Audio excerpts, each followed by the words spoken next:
support and feedback that's really, frankly, just logistically impossible when there is, one supervisor who is responsible for 40, 50, or, in some high schools, 100, 120 professionals. And so he was really focused and talked to his leadership team and to the Denver community about wanting to build out a structure where teachers, again, were really more on teams, on functional teams that had responsibility, that had authority, and that had accountability as the team. And he saw that as both important to the district, important also for elevating the profession. And so in Denver, when they formalized part of these roles, it was around team leads and inviting teachers to apply to really lead a team of their colleagues and their peers. And so this was, everybody knew that increasing teacher effectiveness in Denver was a critical goal. And so bringing teacher leadership in as advancing that obviously put it right in the center of some of the most important conversations and at the most senior leadership level. Likewise, when you think about Tennessee, I mean, they had, decided there was a huge priority on making the shift to the Common Core. And they recognized that there was not the capacity at the State Department or at the state level to really support teachers in learning deeply about the content of the Common Core, examining their own practice. And so Tennessee, their number one priority was advancing Common Core, and they talked about engaging teacher leadership and teacher leaders in advancing that, so that from the beginning, this was really in service of advancing other critical priorities for the district.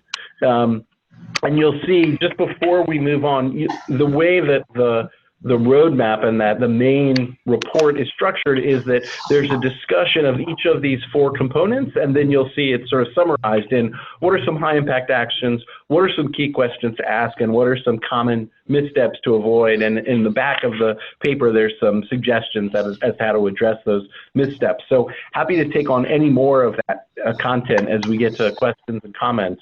Let's move to knowing your context.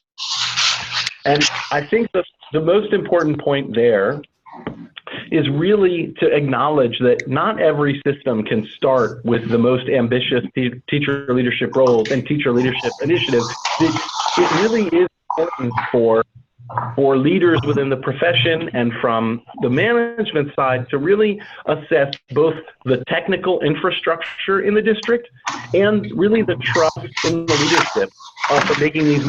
And that I think it's more important to acknowledge, sort of really honestly where the system is and what's the next step in building genuine teacher leadership, rather than trying to pursue a really ambitious vision and finding that you don't have the data systems, you don't have the infrastructure, you don't have the trust in the leaders to really land that, and you could end up taking two steps back. So Chung Hao, I'll turn it over to you. I would love it if you want to, add anything to either of those first two components, and then turn it over to you for the third and fourth. Great, and I'll just highlight, being a former classroom teacher and principal, that all of this appeals to me because it's a backwards design model, much like understanding by design or a good lesson plan, that we're really beginning with the end in mind and thinking about our roles that way. And one of the steps that we found over and over again that's been left off with teacher leadership is thinking about what the measures are.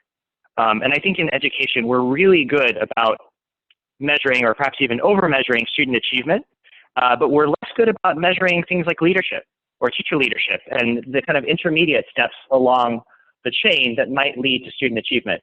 And we think this is particularly important with teacher leadership because you are, in effect, asking a really exemplary teacher to work on things outside of just their classroom, or they're using time and resources to think about things outside their classroom. And so there might be a trade-off between the results that teacher might have gotten directly with their students at first when they're thinking about a larger team. And so it's really important to think about, how do we assess the impact of that leadership?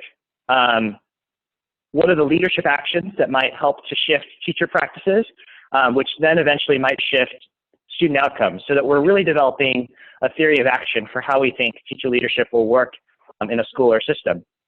So an example of this, again, the Denver example that we've mentioned a few times, the Denver team in the first 2 years of implementation didn't focus solely on student achievement because they were aware that those things might go up and down a bit, but they were really clear about if we have really strong teacher leaders, we should be having stronger teams, which would mean that all teachers were getting more feedback and higher quality feedback, and that our teacher perceptions of culture and their teaching and student perceptions of teaching should all be improving. And those were in fact the things that they saw. So they actually saw mixed results in terms of student achievement, precisely because some teachers were spending a little bit less time directly with students, but they saw really positive feedback as far as how often teachers were receiving feedback, what student perception results were showing, what teacher perception results were showing, which really allowed the program to have momentum, even as, and not just solely focus on the end results. And then finally, build strategically. We'll just highlight, this is often the step where we see people want to jump to immediately. So the training of teachers, the selecting of teachers, and even here, there are quite a few missteps that we would like to highlight. Most notably, among the things that Ross and I already mentioned, failing to train and support all of the folks who will be working together as the teacher leaders. So not just the teacher leaders themselves, but also the principals and principal managers, folks who are working on curriculum. Really allocating time for teacher leaders to take on new roles and creating some sort of systems where they might feel safe to experiment in leadership because they are taking on something that's challenging and that there's a high risk for failure. Leaving roles that are a little bit too vague perhaps and that could really become anything. And I'll share an example. We have an amazingly talented blended learning teacher leader that we work in Washington, D.C., who's doing outstanding things for her entire school. And at first she was almost going to quit the teacher leadership work because she felt like she was being asked basically to be the school's IT assistant. And every time someone couldn't turn on the projector or couldn't figure out how to make the computer start, she was being called in. And so it was really key for her to feel successful that the roles were exceedingly clear as far as how she was supporting instruction and communicated not just to her, but to the entire team. And then finally, we've mentioned several times, making sure that the roles fit the context of their schools and not being so tight across the system that they don't meet the needs of individual contexts. And with that, we'd love to turn it over for additional questions and discussion with the remainder of our time. And please feel free to use the questions here or any questions that are in the chat bar.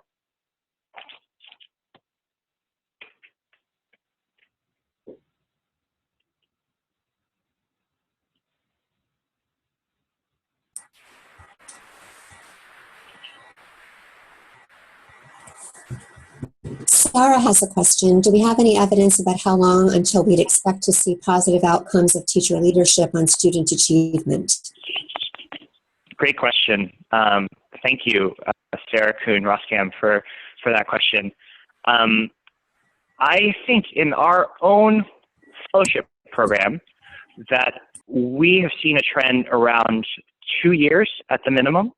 So just to share a little bit about how Leading Educators approaches this in our programming, we do our development in terms of curriculum and coaching and working with both the teacher leaders in their schools to increase student achievement.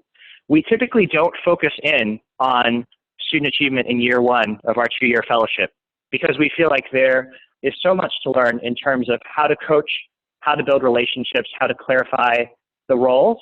And student achievement is actually much more focused for our programming in the second year, which we know that our teacher leaders really, really appreciate.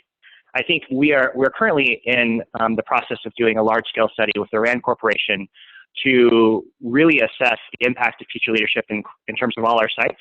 And we're hoping to have preliminary data for that soon. But as far as the actual data that we've seen from our partners, we don't have a clear time frame yet. Although I think this notion of having a safe period has been, I think, is really quite important and needs to be explored. And Bob Fuhrer from Nebraska, go ahead. No, please, I'm sorry. Bob Fuhrer from Nebraska is sharing that one of the Omaha schools has shown gains from teacher leadership, specific gains on student achievement as a result of the teacher leadership program that they have put into place. We had a presentation on their findings at the ESET 2 Omaha Summit that Ann Stoy hosted. That's fantastic. And maybe I missed it. This is Ross, but was there a sense of, did they see those gains in year 1 or year 2 or year 3 all along? Or did it, is there anything that could inform the rest of us about what's a reasonable time horizon to look toward? Bob, feel free to unmute and jump in, but in his chat box text, he's posting that they're in year 3 and their data in year 3 is showing gains. Yeah, the study that I recollect that they've been in, they're in their 3rd year now, but the team is seeing some real statistically significant gains in year 3. And that's always tough too when you first start a program, to be able to tell that the gains are due to the changes in teacher leadership. So just some of their data, and again, I can't speak specifically to that. Those are just the data input that I got as we were putting the conference together. Yeah, Great. and just to reinforce, I do think, figuring out what the leading indicators are so that, you can have some confidence that you're on the right track.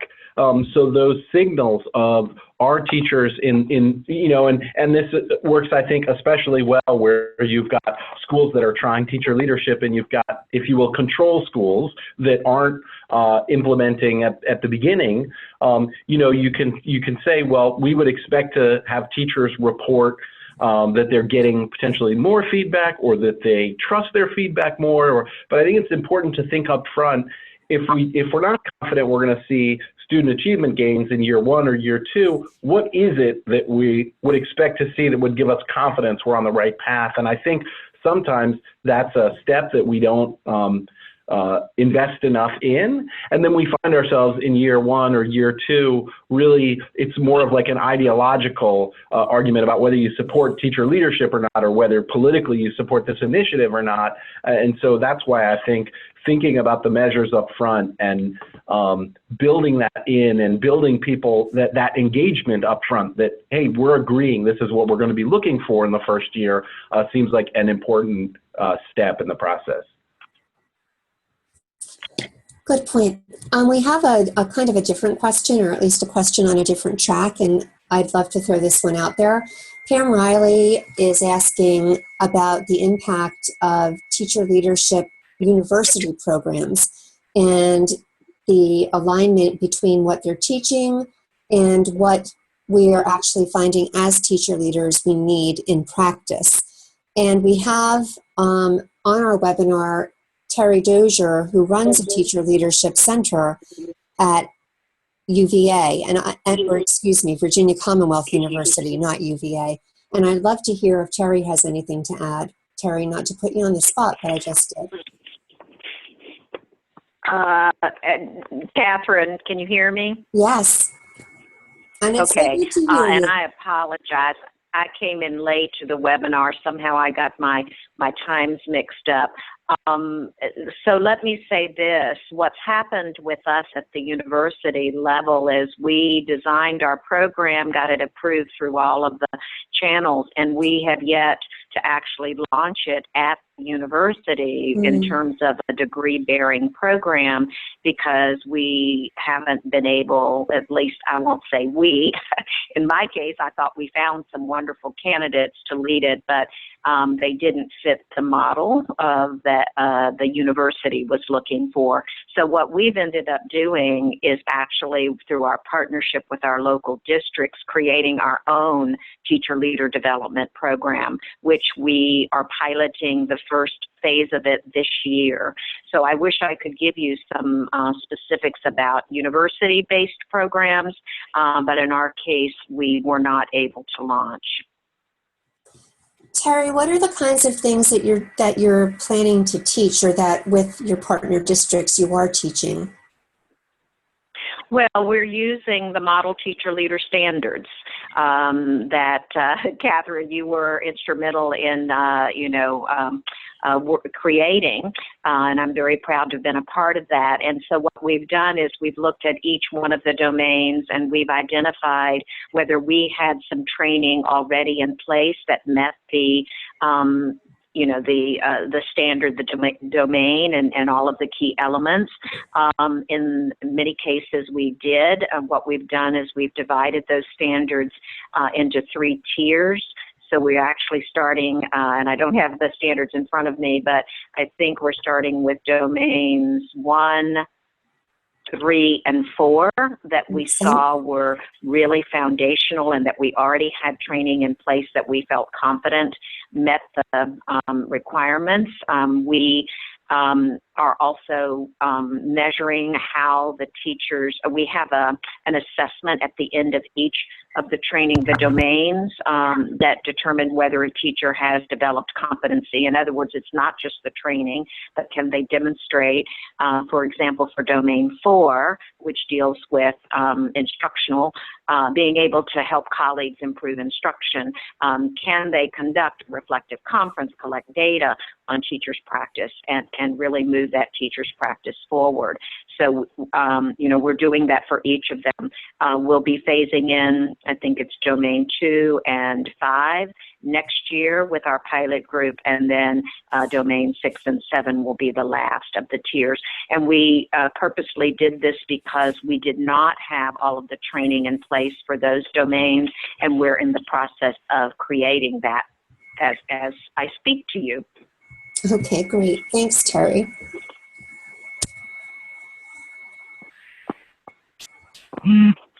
Any other questions for Ross as we are almost out of time? Any other questions for our presenters?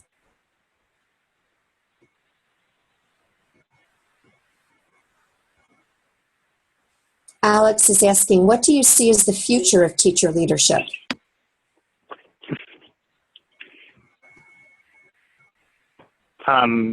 So one of the pleasures of our organization is that we were founded at the same time as our sister organization, Teaching Leaders in England. And in England, the teacher leadership movement has is a few years ahead of us, maybe about 10 years or so. Yeah. And what's been really exciting about talking to our partners in England is that across the entire country, it is an understood truth that schools don't improve without strong middle leadership, and that there's a real understanding around the kinds of roles and functions that teacher leaders serve to really make sure that school change is sustained and systematic, and that there's a real career path that allows teachers to progress from 100% in the classroom to maybe 80% in the classroom or 70% in the classroom, or whatever really fits the needs of their career path and also the needs of the schools. And it's really powerful to see how it's all helped to drive systematic change nationwide.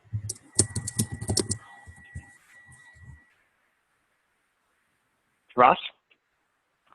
No, I mean, I think you captured it. I think the future of teacher leadership is just going to be an important component of the future of public education in this country. And I think, as Chung Hao started by saying, right, it's one, I think there's really no way to accomplish the ambitions we have for our young people if we don't engage teacher leaders in a different way.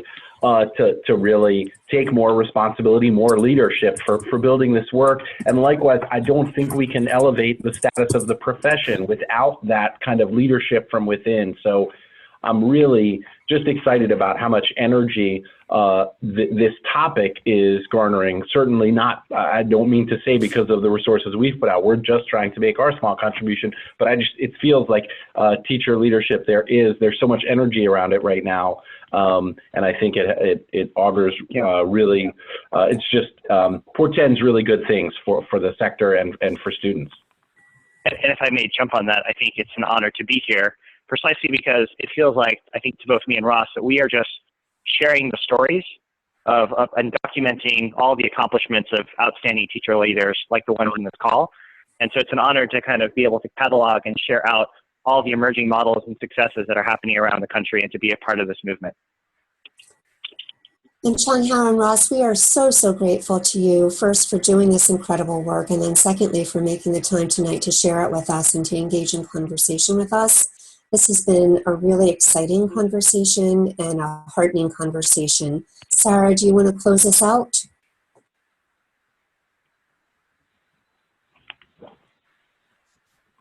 Hi, yeah. I just want to say thank you again from NSTOY.